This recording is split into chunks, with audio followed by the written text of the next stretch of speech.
Three, two, one, and welcome back to Ramblin' Wants. It's been a month since I did a podcast, and decided to bring on Andres Herrera for a special episode. And we kind of been working on. He let me be part of a little special project he's doing, and I thought we should talk about it and talk about kind of comedy and stuff.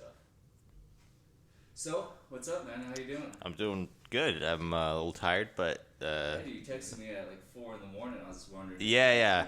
It's because I work nights and I had gotten off, and I was still organizing shit. But I'm good. I'm happy to be here. I'm happy to be involved. So As I'm getting older, man, I really cherish my sleep. yeah, If I get less than 7 hours, dude, my whole day is groggy. I can push through with bad sleep, but I'm 25. I'm starting to get I feel old now because I feel the same way. Before you're just like and you just push through it and you load up on coffee, but obviously you can't do that. Yeah, dude, I drink so much caffeine. Like yesterday, I worked out with Will at 4 in the morning. Mm-hmm. Dude, took like a 3-hour nap, ruined my whole day afterwards. Really? Yeah. Oh man. Anyways, dude, so let's talk about this movie that you're doing. Oh man. yeah, I'd love to.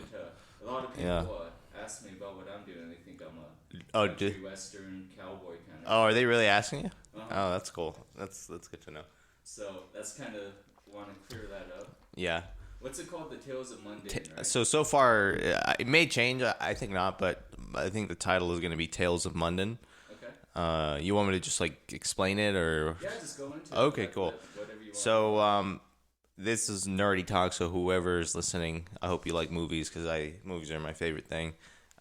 Basically, Tales of Munden is kind of a fantasy, and not a fantasy like Lord of the Rings fantasy. It's a fantasy in the same way that movies kind of from the past are, in that they're not really literal. You know, a lot of people watch older movies from like the 40s, and they wonder why the acting is so artificial. You know, but it's because a lot of those actors were stage actors, right? So they do plays and stuff like that, and they do the same kind of acting on the stage as they would in movies, or vice versa, right? Okay, like theater. Like theater acting, which in theater you're on the stage, you're projecting to an audience. You can't just be mumbly like, "Oh hey, what's up?" Right?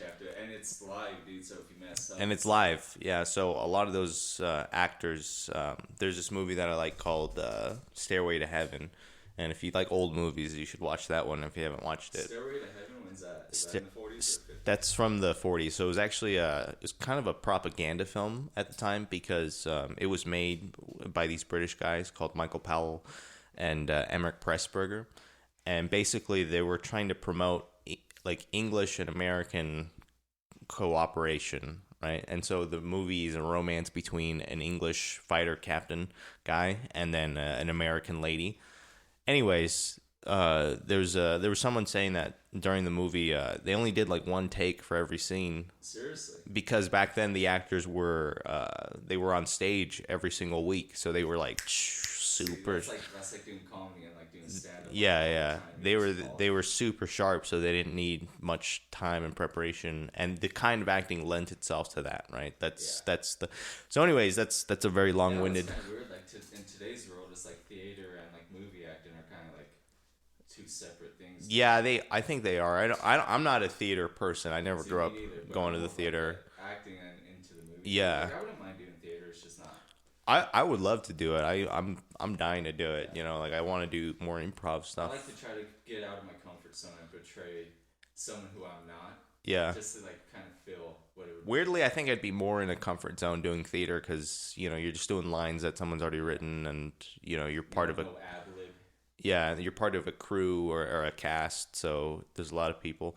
But the movie itself it's a fantasy in the way that 40s movies are fantasies, and it's not literal. I want it to be kind of an adventure movie. And dear audience, whoever's listening, we were supposed to film today, but it's very overcast and it's raining a little bit. I was actually all down for it, dude. To be honest, I was like, it's gonna be nice, but yeah, it's not for it's. I would like to do it right now, but the lighting, the problem is the lighting. Yeah, when there's not direct sunlight, everything looks kind of. Maybe there's like a chance because the script like semi 2 days ago was after the Right. after I not Yeah. I won't give it away, but after that one scene we did. Yeah. So I was like, well, maybe it'll work, but I'm always down. So like whatever you. Oh yeah. I'd be down too. I think it's just a lighting issue too, because if we film throughout the summer, and it might and also I was just thinking about it. I might get a haircut tomorrow, and so if I film half today and then half, it's gonna look. Are you just gonna just trim it up, or I have to. Yeah, I have to keep it exactly the same. Just trim it up, and unfortunately. For everyone else, I can't trim my beard either. Oh, that's right. I forbid it. You can't. You're my bitch now. You're my movie bitch. I have a beard through summer, man. My head's just so hot. Oh yeah. Oh fuck. I'm sorry, man. I just realized. It was my choice. Yeah. It goes good with the character, I think. It looks great, man. You look. Without it, I'd like. You genuinely look terrific. Everyone should check out. So what's my character? Because I had a hard time. Oh, okay. I like how you're asking me on the. You're acting this character, you don't even know what it is. I'm like, well, like I'm not a cowboy. I'm like a henchman. Yeah, you're like this sounds really like. It sounds bad, but I'm kind of writing the movie as I go along with it. I have a tough time just writing a script point A to point B because I know I don't end up. I have so many ideas and I change all the time, and to me, like when you shoot, that is such an influence on what it's gonna be, like your location, the mood, blah blah blah. So I'll tell you what your character is a henchman, and so he is a henchman. So that's 50% of the role right there. And then the other part of it is he's working for another magician. So my character in the movie is a magician called Amaziah Falway, and your character is called Arvo, and he's working for a magician called Supro, right? And I think I have some interesting backstory for the character, which for Arvo, okay. Which I don't think the character himself is going to find out, and I don't want to say it, but I think it'll be. Well, I mean, it's in the. No one fucking cares about my movie, but I'm just saying, if you watch the movie, you never know, dude. It'll be the one, man. This could be your Quentin Tarantino's Reservoir Dogs. Well, we'll see. But movies are, I always have hope. That I appreciate that. You're a positive guy. I like being around you. But I never get let down either, so I'm just like. Oh, that's good. I have hopes, but I don't have feelings, so it's okay. Just deal with crippling depression. I like how you're like, I'm happy all the time, but I'm deeply depressed. I'm seriously happy. Yeah, there's a lot of sharp objects and guns in this room. If anyone, I think I see a noose on the exercise equipment. I'm kidding. Yeah. Oh yeah. We're in a workout room. Blaze has got he's got a poster with like a different movements and stuff.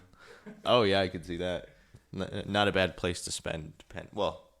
No, dude. And even if you don't want to go to the gym, dude, it's like it still gives you ambition because you're like, well, I don't want to go to the gym. Well, then just do it at the house. Like it's I could see that. I do it just for mental, dude. Me and Will were talking about that. I'll actually have a party Will on Friday. Oh, cool. Yeah, Will's a cool guy. Yeah, he's a good guy. Everyone will get to see him. And that's the thing with this podcast, man. Now that I got this set up, I want to bring all my close friends on. Oh yeah. Not too much though. Not like strangers. Oh, you don't want to. Yeah, man. I think you have to talk to people that you're interested in. You can't. I think. Like something interesting. Yeah, you can't. I think chemistry is a big thing. Like there's some people in this, in the comedy scene who I feel like I don't have chemistry with, so I just I feel like I just ignore them, or I just try to like push through because it's hard when you feel like you don't have anything to say. That's the worst feeling to me. It's just standing there with my face I used to say what kind of video games you play? Oh, yeah. You start asking middle school questions like, "What kind of movies do you watch?" My first friend in high school, I went up to this kid who was standing alone at a cafeteria, and I was like, "What kind of game systems you got?" Got a Game Boy Advance SP. What do you got? But, so this is actually your second movie, right? That you've done. So it's my second. Well, actually, I should say. First one with like a bunch of people. So yeah, I made a short film back in like 2017. It's called. Was this before comedy or? This was way before comedy. Yeah, in 2017, I quit my job at Target to make a movie, which was like I still don't understand how I put myself. I took care of myself. I had money saved up, so I didn't just do it willy nilly. But I made a short film called The King Inside, and that one I did just for me, right? I've heard of this one. I'll show it to you afterwards. It's better than my feature film actually, but anyways, movie. I had a bad attitude about movies. I was like, oh, I'm just some fucking Mexican kid from, I'm from a neighborhood called Rose Park. I'm like, I'm some fucking Mexican kid from Rose Park. Like, I shouldn't be doing movie. I had a bad attitude about it, and it took me till I was like 21 to actually like go, no, I want to do this. And it's like, fuck off. Like, anyone who says, oh, to be a film director you must that, it's like, no, everyone has access to cameras, everyone has access to equipment, and everyone is a creator. Right. And I realized I kind of convinced myself after of that. While I was doing it, I was self-doubting the entire time. But I realized I just want to make something. If someone wants to draw a picture, they just draw a fucking picture. They don't overthink it, and that's what I was just overthinking it. So anyways, I made that short film, The King Inside, and I was really happy with the way it came out. And then I worked for like 7 or 8 months doing painting with my older cousin in California with a bunch of fucking Mexican guys. Saved up more money, and I did the same thing with The Invisible Man, which is my adaptation of That's the one I knew about. Yeah, so I made that one, and I submitted it to a bunch of film festivals after I finished. I had a hard time making it because my life was just not well set up to, I was too isolated while I was making it. Right. But yeah, and it's been a couple years. I've been doing comedy for 2 years now, and see, I feel that way with comedy. That's where I'm at yeah. right now with comedy. Is I feel like my personal life isn't suitable for me to be doing comedy as much right now. Yeah. You know some of the reasons. Yeah. So I figure I just focus on doing other things I can do until I can get back in that. Yeah, there's a little bit of that. I think because of the pandemic. Dude, that was hard. My social life. I mean, I didn't have much of a social life, but I just stopped hanging.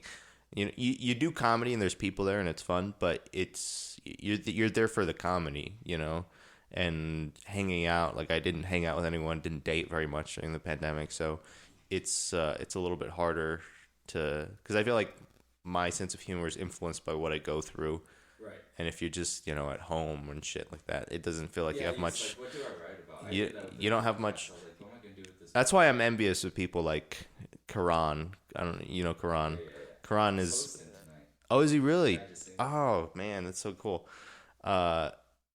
Karan's can write about anything, and he's really mixture of like really funny and nasty, crazy stuff. And I'm not like, I feel like I'm influenced by what I'm going through and experiences I've had. So yeah. Karan, right? Karan, His name's yeah. spelled Karen, but it's Karan. It's Karan, yeah. So- Karan Reddy. Yeah, he's one that I saw when he first started. Mhm. And you know what? Obviously, not too many people are good when they first start. And then like I came back and seen him at. I think he was on your show, the comedians. He took a big leap really quickly. I think I seen him do that. because we both technically started around the same time, and then Seriously. yeah. I saw it way later. No, he started at the same time. He didn't do it as much before the pandemic, and then somewhere, I don't know when it was, if it was at the beginning of the pandemic or when everything got back, when the club opened back up, but he started showing up, and he just got. He put in the work. He started going to a lot of mics, and he was just like I said, he's a really funny writer. I think at the core of it, he's a really funny writer. His accent, dude. And the mixture The way of he tells jokes, it does, and look, it does help if you're a skinny little Indian guy and you're saying horrendous shit. It's fucking hilarious. One of my favorite things is when JD was hosting one time, and I think it was like Karan's, like, it was one of his few times going up. Uh-huh. And JD, when he got off stage, was like, "Will you quit calling me, asking about my credit card information?" Yeah. Even Keith came over and was like, "Dude, that was a great show." Yeah, that's funny. Because he has that voice. He does. Well, yeah, I mean, he's fucking Indian, and we all know all the fucking a lot of the scammers are, And he's actually gonna be in the movie that you're doing. Yes. Oh, I should mention that. Yeah, Karan is my co-star. He's your slave, right? Okay, so at first, here, let me back up to say why he was originally my slave, so I don't just sound like a fucking. I'm not just enslaving Indian men on in my films. Okay, so there's. Have you heard of the Count of Monte Cristo? Yeah. So there's famous book, Count of Monte Cristo, and in the book, the Count has a man slave called Ali, right? And he's a mute guy, and Ali is like very. There's this weird backstory of how exactly he came to be in his service, and I don't remember because it's a 1,000-page book, and I don't fucking remember what the reason was. I keep it thin, dude. Like, I keep it. So Ali is like a slave, and originally it was going to be like, oh, I'm going to have a slave for this character, but I realized he's not like my character's not a bad character, so the slave turned more into like an assistant. yeah, you're kind of more of like a Swiftie character, right? Like tricky. Yeah, a little bit. I'm not like I don't think I'm a dirtbag. The character is a dirtbag, but I think what I want is kind of a pompousness, almost like a brattiness, spoiled kind of person. Okay. And yeah, it's weird. We're making the movie and I'm shooting stuff, but I'm still trying to find what the character is, As you go on. because it's one thing to have ideas, but when you're actually out, oh, I hit your mic. When you're actually out doing things with people, how you're interacting with them, like you start thinking of like what is his relationship, how do people, and I think what I'm leaning into is the fact that he's kind of this spoiled child, and he's just there's a lot of turmoil in this world that his life in the story takes place in, and he doesn't give a shit. He just wants to do his stuff, and that's kind of the crux of the movie, I think. And you weren't even going to be the main character, but now you are, right? Yes. So originally, I had Taylor Nielsen was going to be kind of a government character that came to find. I think he's probably the best performer in Salt Lake, in my opinion. He's probably the best. But anyways, his character was supposed to be finding my character, and my character. There's this thing in films and plays where in the first scene there's characters that talk about a character, right? And then in the second scene, more characters talk about the character. And then at the end of the first act, the character shows up and says one line, and everyone applauds for that character, right? Even though you haven't seen him, he's been talked about, and his presence has been established.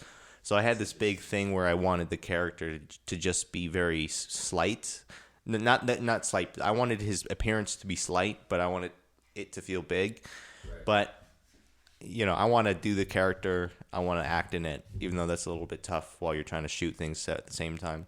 Yeah, it definitely helps having someone else shoot stuff for you. Yeah, oh my God. It's such a fucking... And that's what all the past movies have just been me just pushing through embarrassment out in public with a tripod filming myself. But I feel like that stuff, like I follow Tom McDonald, and he's a rapper, and he's independent. Okay. He does all the music. His girlfriend shoots the music. Oh, I think I know who you're talking about, yeah. And like it's just them two, and they put out like good content. Yeah. And I like that, dude. I like the work doing that. I believe in that. I think it does make you stronger, and it kind of... And then you don't have to rely, because then you can kind of take away like middlemen and... Oh, so yeah, any kind of bureaucracy stifles an organization, and any kind of...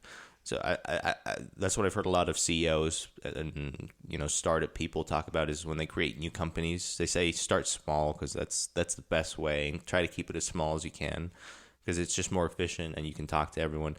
But like to me, just having camera people is a crazy thing right now.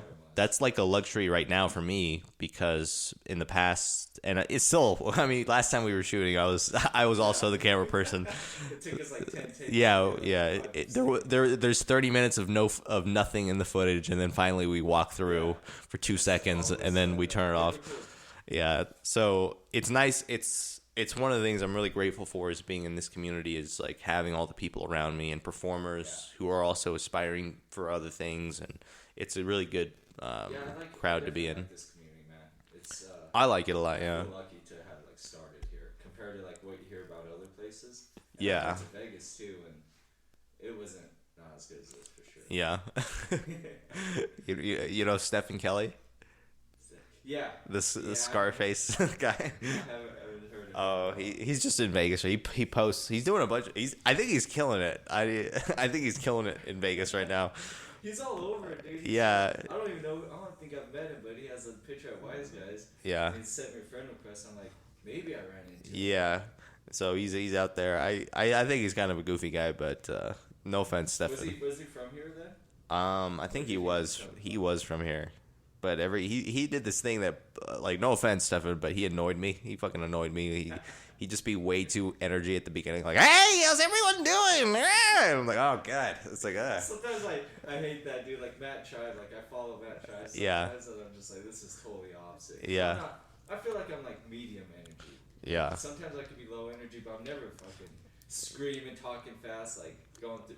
So Matt Tribe, I would say Matt Tribe is like high energy. That's his. But I'm talking about if that's what new comics do a lot. They're like, "Hey, let's get, come on, energy," and I personally don't like it. I don't care if you're high energy. I'm high energy sometimes on stage, but the way he does it annoys me. No offense, Stefan.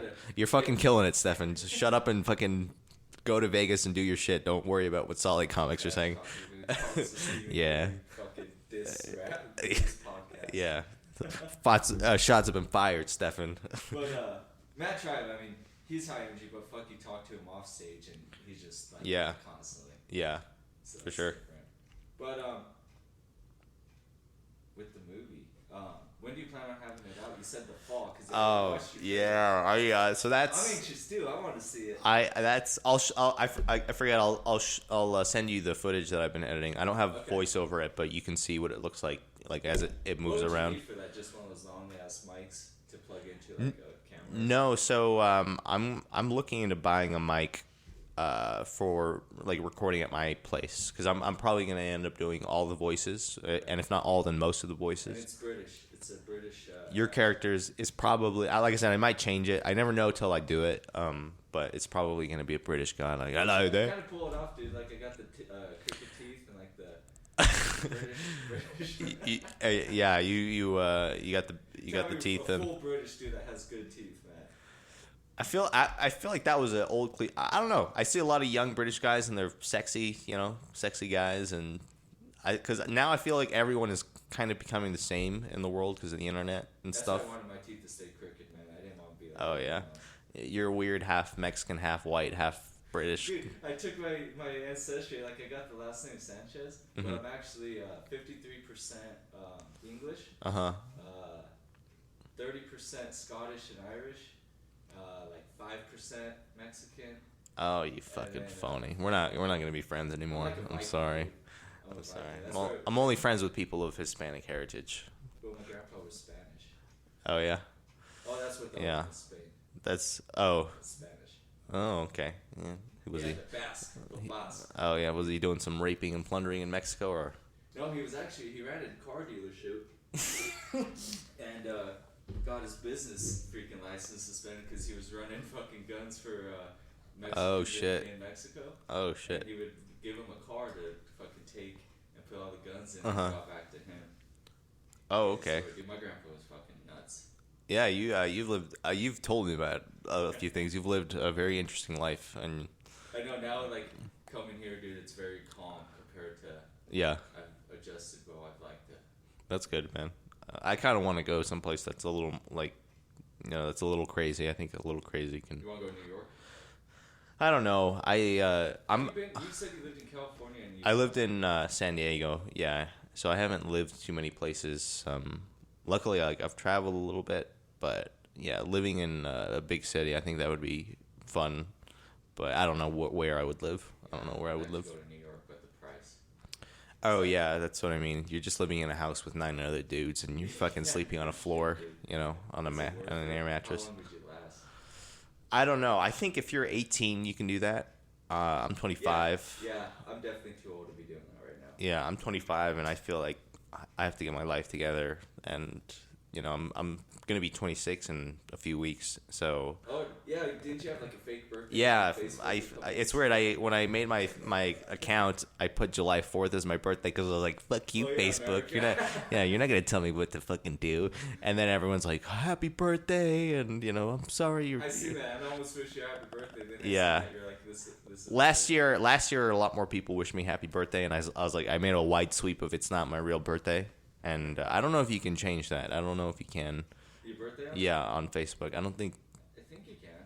Can you? Then it's like, what's the point of security? I'll make me look 21. I'm at. Oh yeah. You're gonna Photoshop your face. I feel like I catfish people, like girls with my face, because I look a lot younger. I do it with like a hat Oh yeah. Yeah, sometimes people don't think I'm bald. But it's bald by choice. I shave it this way. Oh yeah, yeah, yeah. I don't. Oh no. No, I I saw, lost it, man. oh, you lost it. It was like 21. Holy 22. shit, man. I shaved it bald one time because I was in California and it was so hot there. And I shaved it off, and I was like, it'll be good. And I started wearing a hat, and then like I was like, a few months went by, and I was like, this fucking hair ain't growing back like it was. So I used to use was it Bosley? Oh my god, I'm Dude, never I gonna used Bosley shake. to wear a hard hat, and my fucking head would itch so much, so I quit using Bosley. I Uh, said whatever. oh my god, you're But fucking. luckily, I have like a nice head that's Oh my not all God. dimply. That's Otherwise, crazy. I'd fucking, That's fucking oh, crazy. yeah. It's like if you fucking. It's like if you trimmed a nail and it never grew back or something. Yeah, exactly, dude. It's just like, but I had the receding hairline the whole time. Oh, did you? And like, Okay. Well, it's not that much. If you had that, then it can't be that. I thought you were like full, beautiful hair. You're like, fuck it. Kind of like it was beautiful, dude. I did mousse. I used to take care of that shit. I feel like mousse is what kills that shit. No. What do you use? I used a paste. I use a paste, No, but mousse is good, dude. I don't use that much anymore. I kind of actually just let it natural. Like, Use some mousse, dude. Just put it in there. I feel like that's what fucking my mom grew up using mousse, all that fucking chemical shit. No, she still has all her hair, but I think she's just lucky. A lot of my male relatives are bald. Yeah. So, anyways, dude. So you got that about the movie. Do you want to talk about comedy? You Yeah, got a show coming yeah. up, don't you? No, No. Oh, I don't think I do. I hope I don't. Jesus. Sorry, Andres doesn't have any shows coming up. So if anyone wants to book it, he has a. I'm completely. Well, actually, I'm not free. I should say, I'm probably not going to be doing a lot of shows the next couple of months because of the fucking movie. But Yeah. I'm gonna probably take more of a break till September. I'm trying to keep my head out there, but September's when I plan on making a full. dun, dun, dun, dun, dun, dun, dun, dun. Try to write. Keep trying to write. Yeah. That's the thing, dude. Like I've noticed with writing, like when I'm not doing as much, like to make funny stuff, is my comedy becomes more absorbent, like Mhm. comedy. Like, I'll see Uh-huh. stuff like out doing stuff, and I'm like, that's funny. Then I'll make it a bit, and Mhm. like, that's what I did with that. Have you heard that Maverick bit I did? I haven't seen you stand up in a long time. I feel like I haven't seen you Since since I hosted, since you hosted. Yeah. And like I did that, dude, and it was good, and I felt good about it because it was like a new bit at YS. Mhm. I went up last, or not last, like one of the last people, and I was surprised. I was like, this fucking went. Oh, that's good, man. All right, man.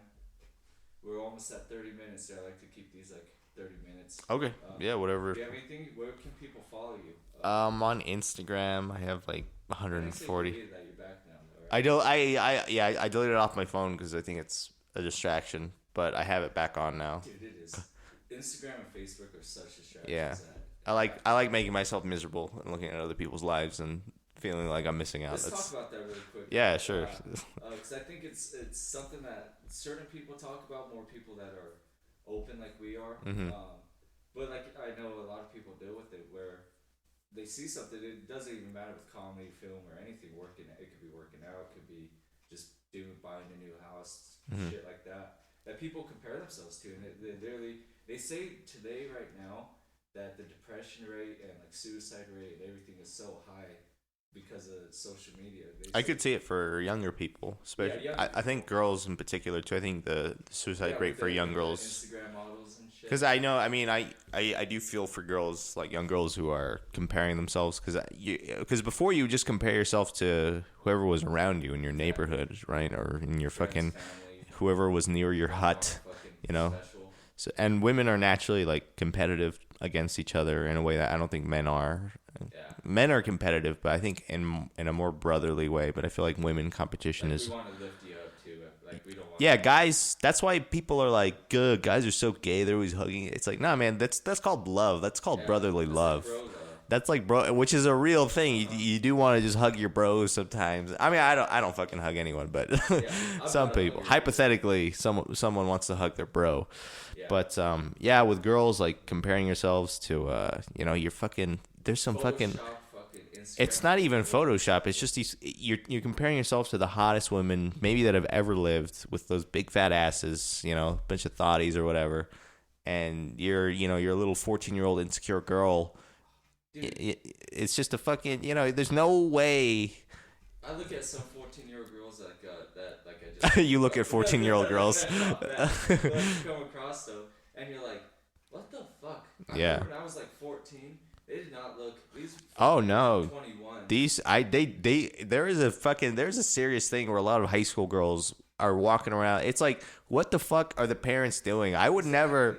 And it's not like a fucking female. Oh, don't love your butt. I'm just talking about wearing clothing where your fucking tits aren't hanging out and your ass isn't riding up. Not even 18. Right, and that's what I'm saying is like that's fucking as a dad, like that's some dangerous shit. All right, you're fucking. Do you know Travis Barker? Names. Drummer for like Blink-182. Oh. Like Machine Gun Kelly stuff. No.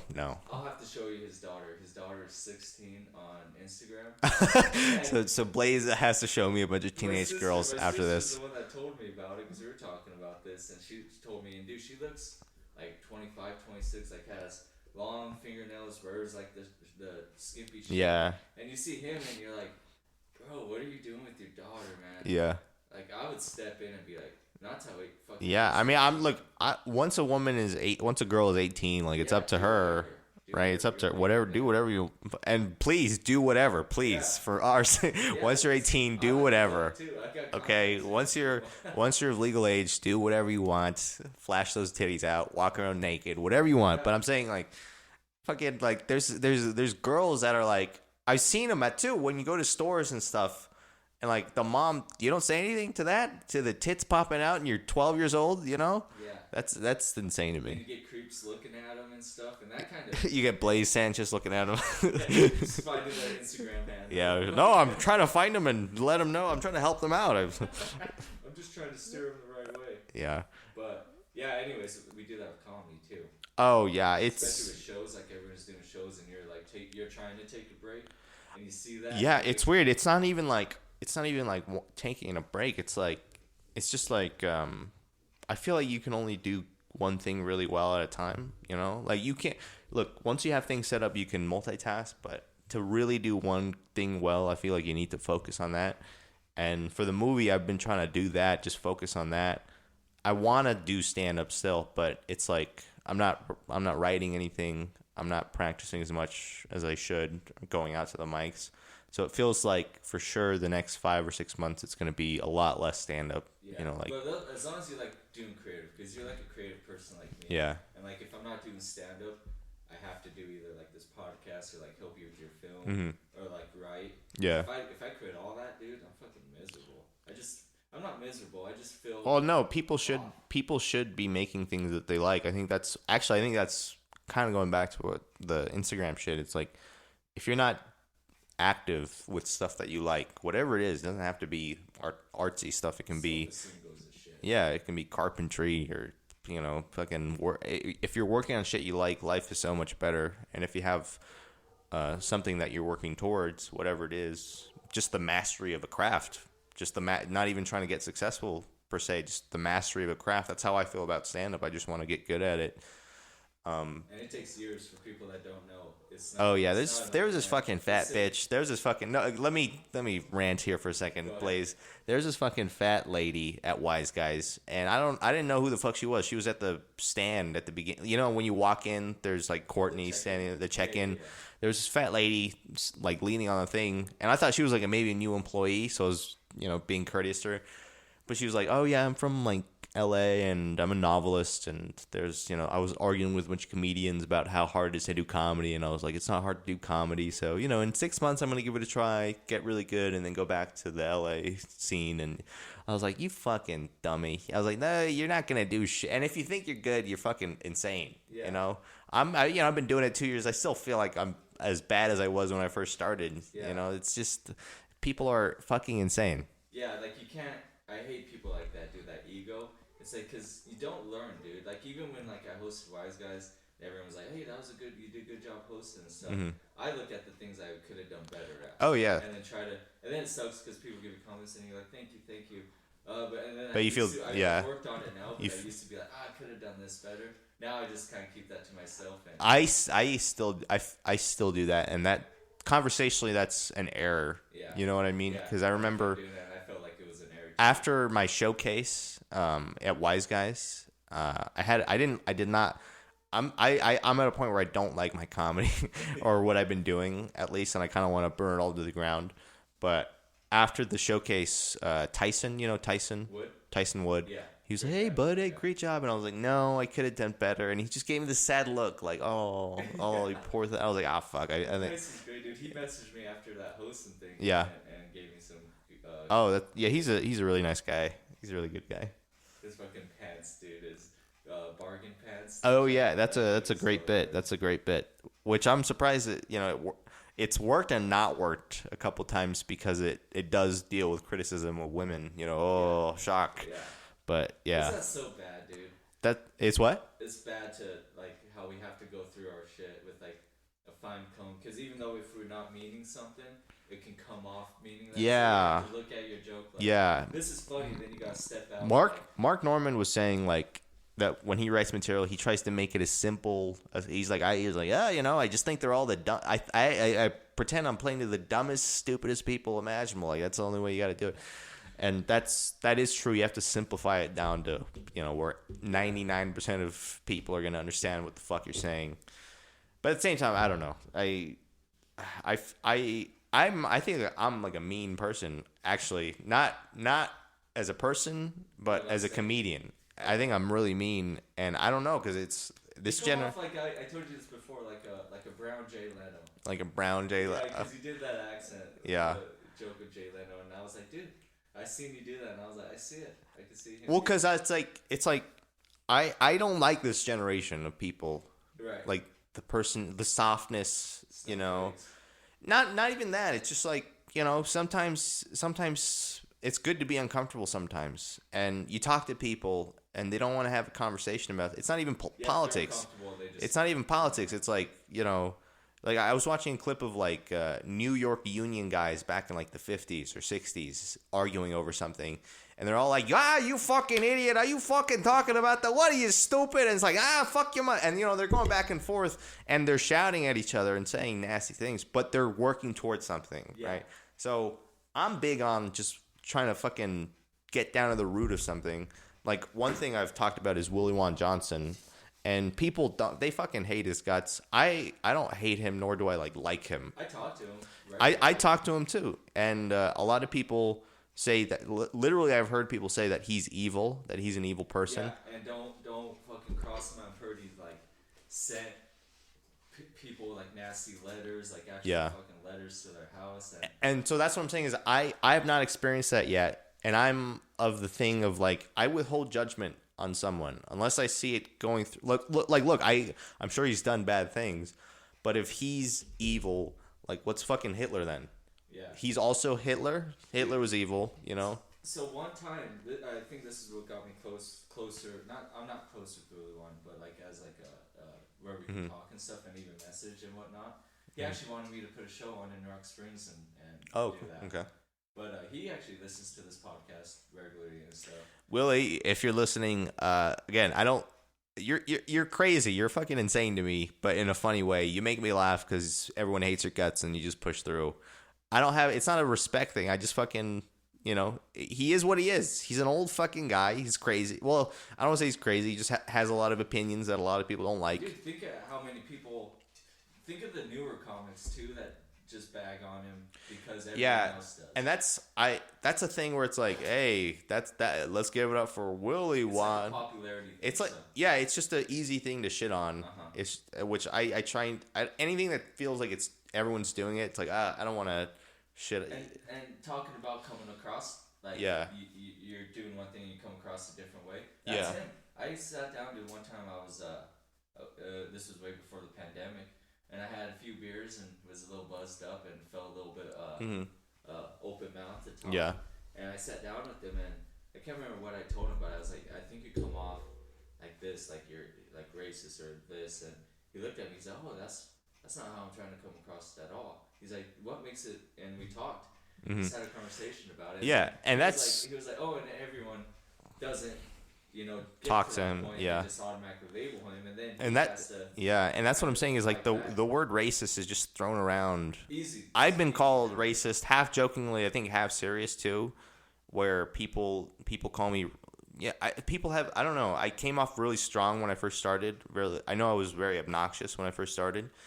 But it's like to be honest, it's white people who say that you're racist. Exactly. It's white people who call everyone else I think racist. because the white people that are calling everyone else racist are scared of being labeled one. They're totally scared too. And the fucking thing is, the fact of the matter is, if you've ever hung around anyone ethnic, right? And I'm not talking about like a Latina girl who's like, I'm so Mexican, I'm super I'm talking about, hey, how you doing? If you've ever hung around anyone who's actually ethnic, they fucking say nasty shit about other races. Okay, I've defended. You know how many times I've defended black people to my family, to my Mexican family. Really?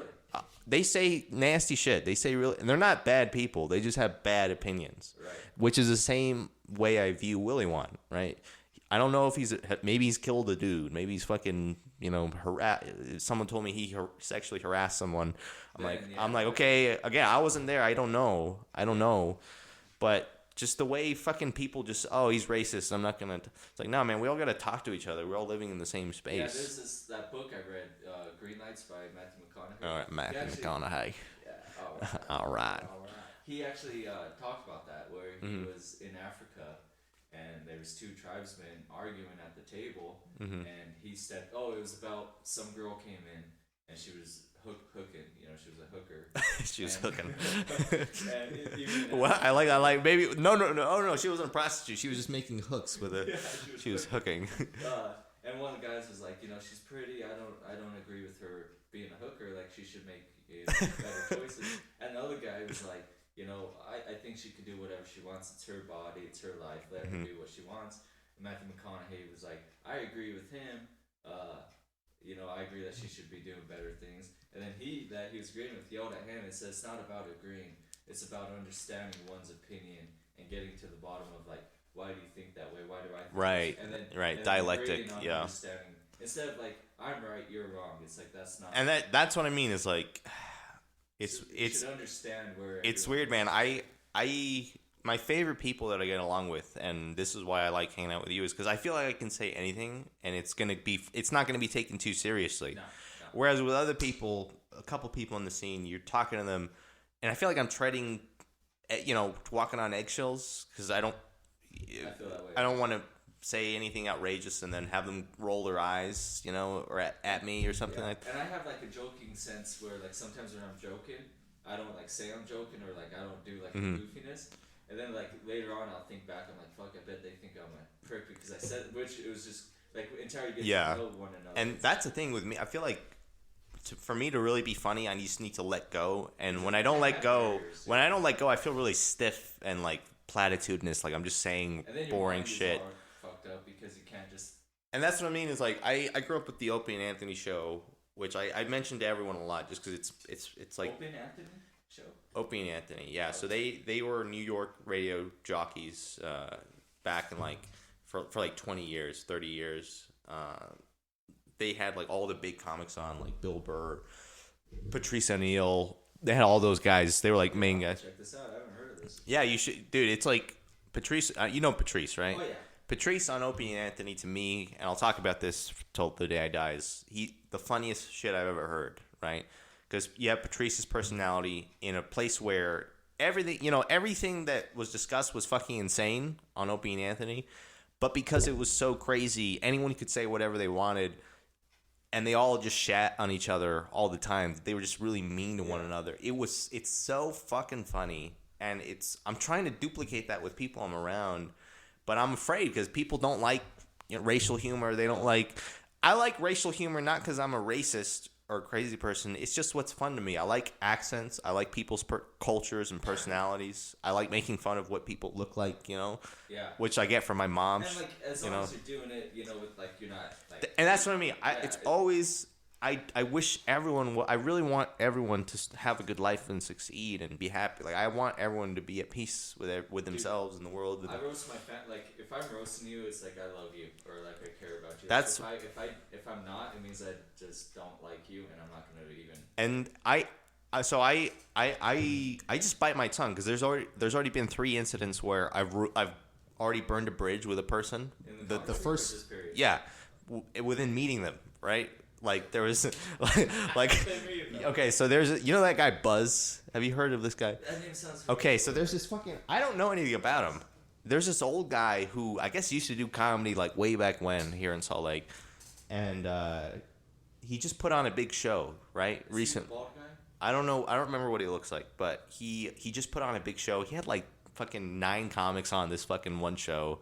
Everyone was laughing at how the fucking lineup was just stacked with a bunch of. It was a ridiculous thing. It was an open mic. No, it was a show. It was a show with like way too many comedians. I keep hitting your mic. Anyways, the first day I met this dude, we were all outside and we were waiting for standby at Wise Guys, which is what you do. You wait for standby. And this fucking old guy comes and he's like, hey, we all got to take care of each other here and in the scene. And I was like, motherfucker, who are you? What do you mean take care of me? I've never seen you before. Why are you kumbayaing with a bunch of strangers you don't know? Yeah. And I know I hate that. but dude, I was saying that to his face. The first time I've ever met him, and then he puts everyone on the show. And I'm like, oh, fuck. He's actually making shows.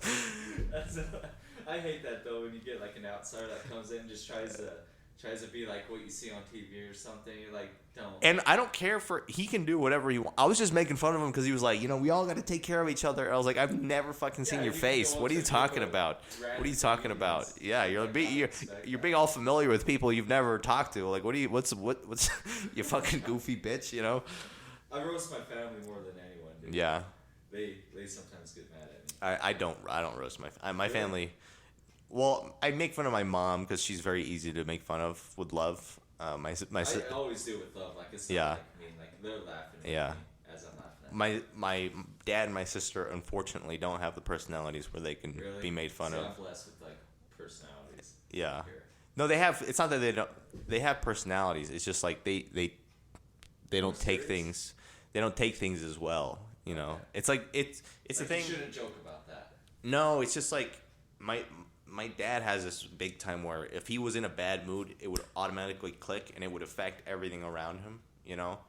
And it's hard to get a person out of a bad mood. So what I'm saying is, if they're put in a bad mood, there's no steering the ship back. It's like they're gonna be mad at me the rest of the day, and so yeah. I used to be that way where I'd get in a bad mood and I used to be that way too, man. It's an awful way to live. It's an awful way to live. It make me miss open mic sometimes. Like I had to be planned and I just hit bad mood. So then I just start feeling that, like when I feel myself like thinking like, oh, I'm getting in a bad mood. I just like cheer up, dude. Throw on some Elvis, man. Some Burning Love. And and actually one of the biggest things it's weird. Like a lot of people hate on like the self-help culture and stuff like that. Yeah. And it is cringy. A lot of it is fucking cringy. But it's helped me, so I can't. I used to be the same way. That's the thing, is like it's cringy, but a lot of that shit works. And one of the things that you realize is that mood follows behavior. So if you got to get work done, but you're feeling like shit, if you actually do it while you're feeling like shit, you will feel better afterwards. But you just have to put yourself through It's uncomfortable. And I'm still dealing with that too. I'm not saying I'm some fucking perfect human being, but it's like. I think it's a life struggle, man. Like you're never gonna be perfect. Oh yeah, you have to. That's what I'm saying is like you have to take a mentality where things are gonna happen to you. It's not gonna go all your way. It's never gonna end. Like you're never gonna get to a place where you can be like, okay, now I don't have to worry. Now I don't have to stress. Or it's like those things are just part of life, and we have to have a good. I don't know if it's coping mechanism, but understanding of what's going on in our brains to not let people will drink heavily to deal with stuff. Oh yeah, man. I know a lot of those people. Unfortunately, or do drugs or go off. Just doing this like, okay, what could I replace? That's why I work out, dude. Because it's not to look good. It's really just to make my. Oh yeah, and like there's this guy that I forget who it was, but he was talking about how doctors, they ask you what's going on and they just try to treat the side effects, like, oh, I'm feeling depressed, and they give you medication, or I'm feeling bad. I refuse. They try giving me anxiety stuff and I won't take it. And that's what I mean is like you're not addressing. To me, that's not addressing the problem. It's like putting a Band-Aid on a bigger wound. Yeah, and it's like the thing with when people have fevers and stuff like that. People try to cool them down. It's like, no, the reason you have a fever is because your body is responding to whatever is going on inside, and it's actually good to let it sweat out to run its course. So it's the same thing. Like if you're feeling anxious or depressed, there's a reason for that. Yep. And like there's this idea. This is going to get a little fancy right now, but The different cap on. that's right. Put on I want to see some robes on you. But there's this idea that society is what's called the Procrustean bed, right? So there was this guy in like ancient Greece called Procrustes, and I think I'm saying that right. And Procrustes or something like that. Is that where procrastinate comes from? I don't think so. Sorry, that's just fine. Oh no, you're fine. But this guy used to own an inn, right? And this is a story; it's not real. But in the inn, he would cut the limbs off of his guests to make them fit into the bed that he had. So it didn't matter what size. If you were too big, he'd cut your limbs off so you would stay in the bed. So Wow. that's a powerful idea when you think of it. That society is a Procrustean bed, because like take something like concrete pavement. That's not natural. The reason people have a lot of injuries when they go running and stuff is because if they're running on concrete, they're having multiple stress fractures on the same continuous point. Whereas if you go hiking, you're using all kinds of muscles and bones, and you're not taking this step in the exact same way, one step to the next. Yeah, because you're bouncing on rocks, Right. uneven ground. And work and schedules, waking up to an alarm, all that stuff is unnatural, right? I'm of the opinion that work is a kind of slavery if you're It employed. is. I definitely agree. And not to say like I have a job right now, and I just got another job starting. I'm volunteering my time for that company. I'm not saying I'm oppressed. I don't want to, Yeah. But it's they give you a couple changes or some change in. yeah. But that's the thing that I struggle with too is certain jobs. There's obviously good jobs out there, but certain jobs, dude, are literally slavery. Yeah, you were telling me about the oil fields. Like Yeah. I can't imagine. Yeah, like 15-hour days. They literally you just work to pay money, and if you have a family, you just give them the money. And Yeah. I did that when I was married, Yeah. and I think that's why. And marriage and lasts longer. and look, my grandma came here to the U.S. with my dad and his brothers and That's what you were sisters saying when he was like 6. when he was around 9. Oh, He yeah. came here, but she worked like 3 jobs at once, got no sleep, just destroyed her body. So I know people have to work to make a living. My dad always tells me that he's like, you should get a job and then get another job and put that money away from the other job and think about retirement. Yeah, and that's what I mean. It's like the idea of retirement that's another Procrustean bed thing, because it's like saving up for sex when you're older. You know what I mean? Like, oh, I'm gonna do it later on. It's like, no, man. One of the best things about not having a career for me, even though I want to do things, it's the fact that I have flexibility. So I've been able to take time off to work on movies, been able to travel a little It's bit. like you're living along the way. Yeah, I'm trying to live. That's the best way to put it. You're living along the way. You're not just trying to save up for some. For 10 years, Yeah. 5 years of retirement. Because that's, to me, it's like people are like, oh, I want to. My uncle was telling me like, oh, you want to get a job and you want to retire. I was like, no, I don't want to. If I'm doing what I like, I don't want to retire. I want to. Stay busy. You gotta stay busy. If you can maintain a lifestyle throughout your life that you enjoy. Yeah, you're. When you retire, whatever happens. But a lot of times, dude, I have a hard time thinking like if you just put your head down and work 2 jobs, 1 job, for 10, 20, 30 years, and did kind of little vacations along the way. But it's like you missed out on when you were healthiest, when you were, able to. And like I worked at Amazon, and fuck, I actually had a good experience, even though it is definitely tough. Picking is tough for anyone who's worked Amazon. Picking fucking sucks. Yeah, but I would say it sucks. But Except for you. there's a lot of young people that work there, and they realize that they can become what's called an AM, which is like a manager, and they work 2 or 3 years to become that, right? And dude, like there's this cute fucking girl that I was talking to. Her name was like Victoria or something at Amazon, and she was already ahead of me. She was what's called a PA, okay. So she's like a number 2 to the boss, basically. Anyways, she was like, yeah, I'm gonna become an AM, and I'm like, and I was it made me depressed thinking of like, oh, I want to ask this girl out, but she's already gonna be killing it in a sec. But she's like, yeah, if she becomes a manager, she'll be making maybe 6 figures or something like that.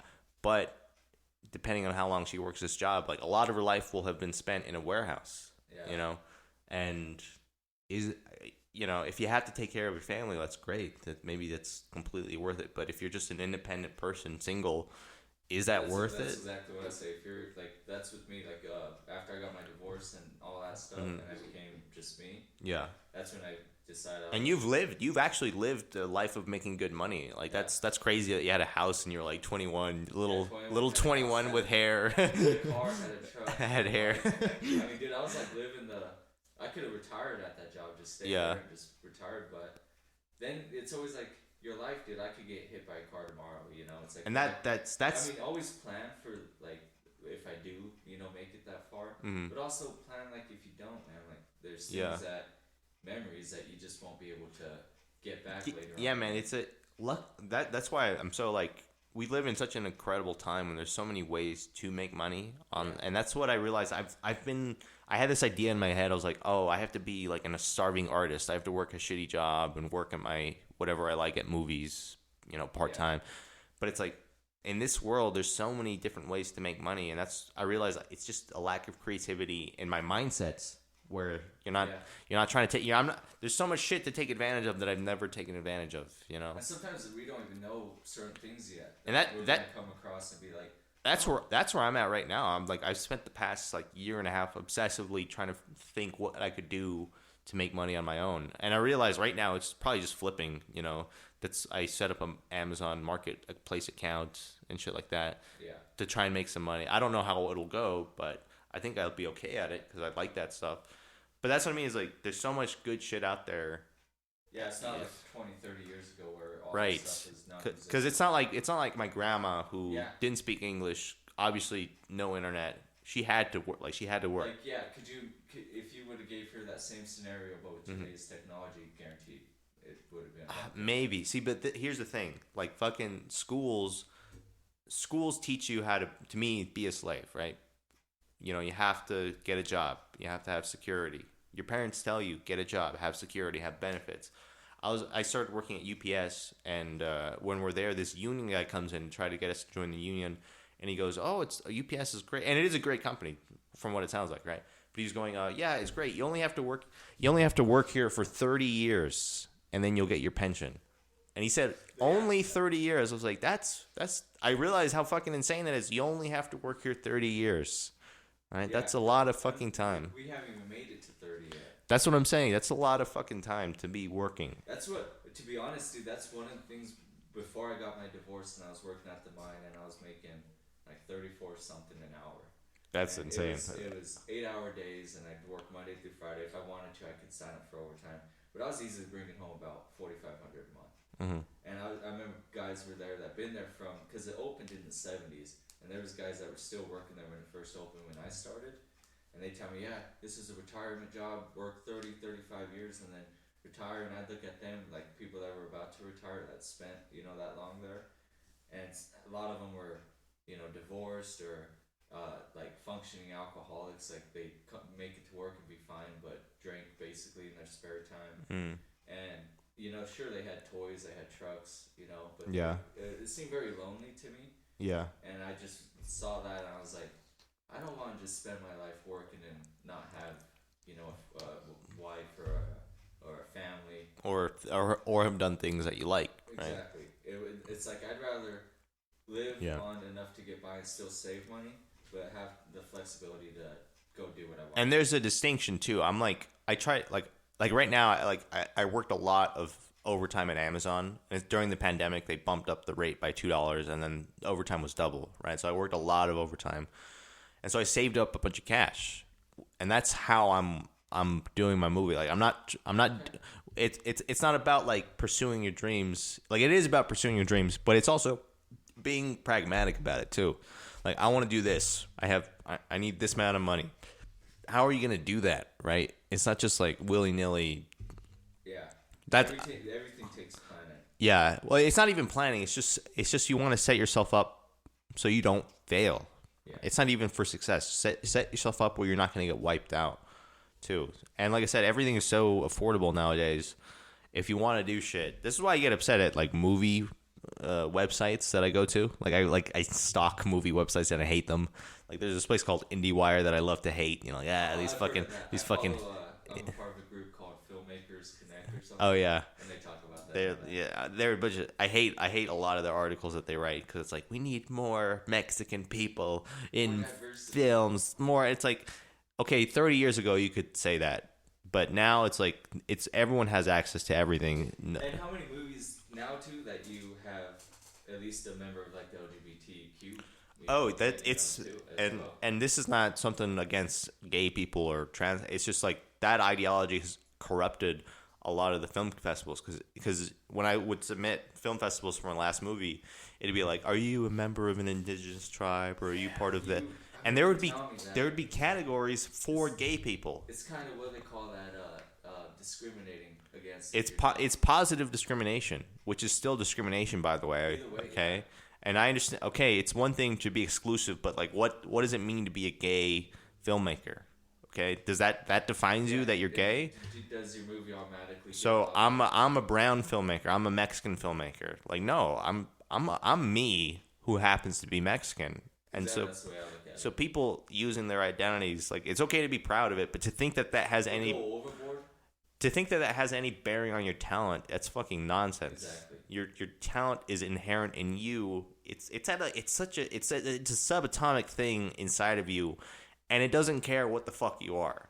Yeah, right? It's your experiences, what you want. Right, your fucking experience. You know, like Robert De Niro is not a great actor because he's Italian. You know, he's just a fucking great actor who happens to be Italian. Yeah. You know, Martin Scorsese made a lot of Italian movies, but he's also made movies like Kundun, and he's made Silence, which is about, you know, a Spanish missionary in Japan. Okay, he's a talented director who happens to be Italian. Yeah, everyone's lucky if they get work with him. And that's what I'm saying is, like, to me, a lot like independent films are just completely fucked because everything is about that nowadays. I think a lot of comedies probably fucked in the same way. Yeah. I don't keep up with a lot of new comedians, so I can't completely say, but I've heard enough like big names talk about it to where I kind of believe it, because, you know, if someone's successful and they're still bitching about people who are less successful, you kind of know it's true. Yeah. Because it's like, why would they be talking? They don't, you know. Yeah. Why even bring it up? Why even bring it? Yeah. And I don't know. It's you sound like the problem is you sound like a right-wing maniac if you start saying this shit. But it's like I know a lot of people feel that way because that's the thing with Willy one that we go back to him is he says, you know, he kind of speaks his mind about that stuff and people hate him for it. Yeah, and like I said, he doesn't do it gracefully. I don't think. No, he does not. Sometimes I think it's purposely to get under people's skin. Oh yeah, and you know, which is hilarious to me. It is hilarious. It's hilarious to me. A lot of people hate you, Willie. I don't fucking hate you. You're just fucking. You're an insane character in my life, and I'll remember you till the day I die. Yeah, he'll give me he gives me feedback sometimes on this. Oh yeah, he sends me weird little messages like, "Hey, you know that set you did last night about pussies goes against your clean-cut Hispanic demeanor." I was like, "All right, thanks, Willie. Thanks, Willie." And then headphones do it sound just like. That's funny, dude. Yeah, man. All right, man. You got anything else you want to say? No. I'll be. My fucking movie. Mouth, right? Is your YouTube? That was my YouTube. I'm not uploading to that because they take forever. I was making a bunch of videos like 2019, and they took. And you can find the Invisible Man. And then the King Inside. You probably have to do some deep digging because it's under a weird account. It's not under Peanut Butter. Post a link when we post this podcast. If you want. Sure, yeah. I'll send something to you. Okay, perfect, man. All right. Well, do what you do with me. Go leave a review. Let us know how you think about the podcast. And see you next week. We got another guest coming on next week. So, Andres, you're the second guest. Man. Oh, my God. You'll be better than Bryce. Oh, my God. Fucking Bryce with this fucking lisp. I can't do impressions. Does he have a lisp? Uh-huh. Bryce has a lisp? Oh, yeah, I don't know that. So you say he has a lisp. Fucking trash.